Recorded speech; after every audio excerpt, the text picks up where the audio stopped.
السلام عليكم ورحمة الله تعالى وبركاته. نهار جديد وفيديو جديد. في الفيديو ديال اليوم ان شاء الله بغيت نشارك معكم الكاليط كيجي شكلا زوين والمذاق ما نذاكروش عليه، كيجيو صراحة زوينين، كيجيو هكا مقرمشين مقرملين وفي نفس الوقت رطبين وبنانين، وصراحة ما فيهمش بزاف ديال المقادير، يعني بواحد المقادير اللي هما جد اقتصاديين، مقادير بساط يقدروا يكونوا متوفرين في اي بيت. هكا نقدروا نحضروا واحد الكاليط نفرحوا به الوليدات، هديو هكا في الكوتي ديال المدرسه، كينفع بزاف وكيطلعوا لينا اقتصاديين.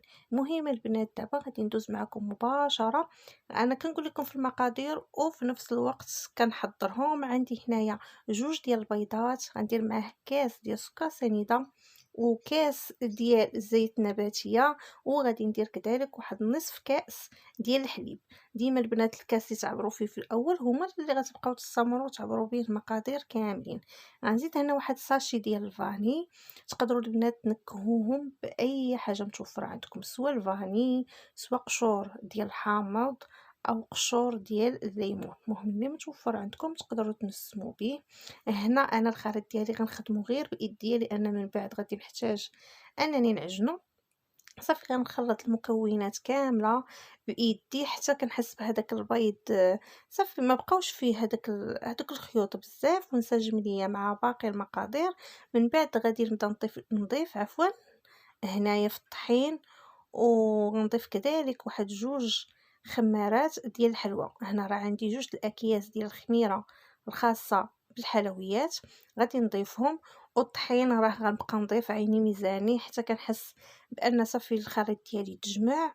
وفي نفس الوقت العجينه ديالكم حاولوا ما امكن انكم تخلوها مرخوفه وكتلصق هكا باش هاد الكاليط كيجيو ناجحين معاكم، ما كيدقصوش، ما كيجوش مدقسين ولا. صافي انا راه تقريبا الخليط ديالي راه غادي نخليه على هاد الشكل، غنحاول غير انني نجمعو ونغسل ايديا، ومن بعد غادي نرجع ونخدم به. يعني ديما حاولوا ما امكن ان العجينه تخليوها هكا كتلصق شويه باش ما كيجيكمش الكاليط كيف ما قلت لكم مدقس، يعني كتحصلوا على واحد الكاليط اللي كيجيو رطبين من الداخل وفي نفس الوقت مقرمشين من برا.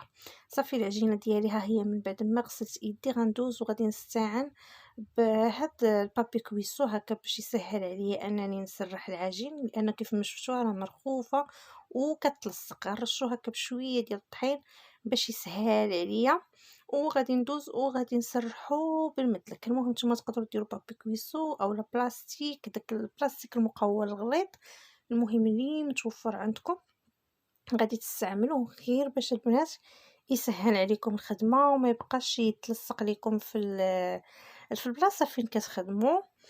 صافي غادي ندوز هنايا، غتحاولوا ما امكن لكن نتوما غاديش تلصقوا وحده مع وحده، حاولوا انكم ما ترقوش العجينه ديالكم بزاف. انا هنا لانني غادي ندير كل حبه بوحدها، ما غنلصقهمش مع بعضياتهم، فغادي نخلي العجينه ديالي شويه ما غليظاش بزاف البنات، غير شويه لان فيها الخميره راه مازال غطلع، يعني غير واحد شويه، ما غنرققش العجينه ديالي مزيان مزيان. صافي وغادي ندوز وغادي ناخذ واحد القطاعه. المهم البنات القطعه حتى هي راه كتبقى على حسب الذوق، والقياس حتى هو على حسب الذوق، تقدروا ديروهم هكا صغيورين كيف ما تقدروا ديروا واحد الحجم اللي يكون متوسط. انا صراحه عندي غير هاد الغلاقه هكا ديال واحد القرعات عندي هكا كندير فيهم لي بات صافي هي اللي غادي ناخذها وغادي نقطع بها، كيجيني القياس ديالها زوين لان انا اغلبيه هادو كنبغي نصيفطهم مع ولدي للمدرسه. الصراحه كينفعوني، انا كنحاول ما امكن انا الابن ديالي نعطيه غير دوك الحويجات اللي كنوجدهم ليه هكا في الدار. راكم عارفين الحوايج ديال الزنقه راهم كيضروهم، بالاخص انا ولدي كيمرض ليا بزاف، كنحاول نوجد له هكا هاد الحويجات في الدار ونوع عليه كل مره كندير له حاجه وصافي. المهم البنات الا بغيتو نبقى نشارك معكم حتى لانش بوكس اللي كنحضر لولدي كل نهار، خليوها ليا في التعاليق، راه كندير له حويجات اقتصاديين كيطلعوا عليا هكا اقتصاديين وفي نفس الوقت كيفرحوه وكيعجبوه وكيجيو زوينين. المهم البنات اللي بغات نبقى نشارك معكم بحال هكا خليوها ليا في التعاليق ونشاركهم معكم. المهم هنا البنات راني كندوز وكنحاول ان ندهن ليهم الوجه ديالهم ببيضه كامله. عندي هنا خديت بيضه كامله ودرت معاها قهوه سريعه الذوبان، صافي دهنت ليهم الوجه ديالهم وخليتهم واحد شويه غير بما نشفات واحد شويه، وخديت هكا واحد السكين وكنحاول انني نرسم هكا اشكال ديال معينات. المهم التزيين راه كيبقى على حسب الذوق، تقدروا تاخذوا الظهر ديال الفورشيط ودوزوه هكا، المهم تزينوا بالشكل اللي بغيتو صافي. وكندخلهم الفران وكنخليهم حتى كيطيبوا على خاطرهم.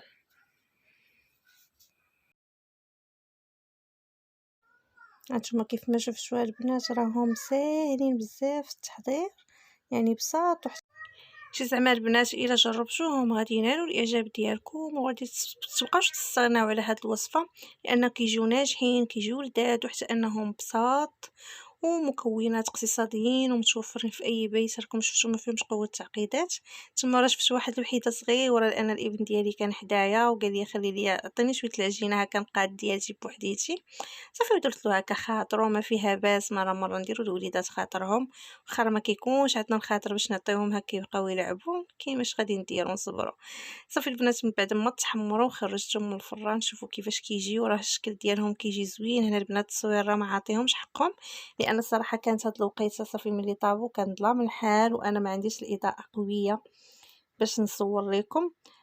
المهم كيجيو الصراحه البنات يعني غير جربوهم على حسابي والله حتى كيجيو زوينين وغيعجبوكم نتوما ويعجبوا الوليدات ديالكم. تبقاو تحطوهم ليهم هكا في لانش بوكس ديالهم، تهناو من هذوك بيمويات وهذوك يعني هذاك الشيء اللي ماشي صحي نهائيا وحتى انه غير مشبع، وغير كندخلوا لوليداتنا واحد المكونات ما كنعرفوش حتى داك الشيء باش يصايبوه.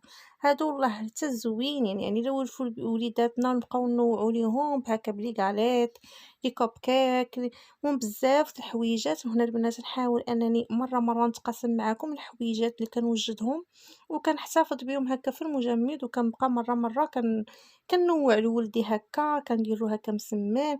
ممكن نحاول ما امكن انا كاع الحويجات نديرهم له هكا في الدار، كنصايبلو لي كوب كيك مسمنات. حتى هاد المسمن ان شاء الله غنشاركو معكم في فيديو خاص نحضروه بواحد الكميه اللي كثيره وفي وقت وجيز، يعني ما كياخذش منا بزاف ديال الوقت. وفي نفس الوقت غنحضر معكم هادو اللي صراحه كيعجبوا ولدي بزاف لانه كيجيو هكا مزوقين وماما كيعجبوه وكيجيو فتين وكيخرجوا كميه زوينه. وغير بيضه وحده كنخرج بها هاد الكميه كامله حتى هما هكا زوينين نحضروهم ونحتفظوا بهم في المجمد عفوا، ونبقاو كل نهار نعطيهم هكا وحيده ولا جوج. المهم على حساب الوليد ديالكم يعني كل وحده راه كتعرف ولدها شحال كياكل. صافي كتحطوهم ليهم هكا وتشوفوا تزيدوا معاهم الحويجات اللي غديروا لهم في الغداء وهكا. الصراحه راه هادشي كامل كيبقى جد اقتصادي وكيبقى زوين وصحي، وحنا مصلحه وليداتنا راه هي الاولى. الا عجبو الفيديو ما ينساش يدير ليا لايك.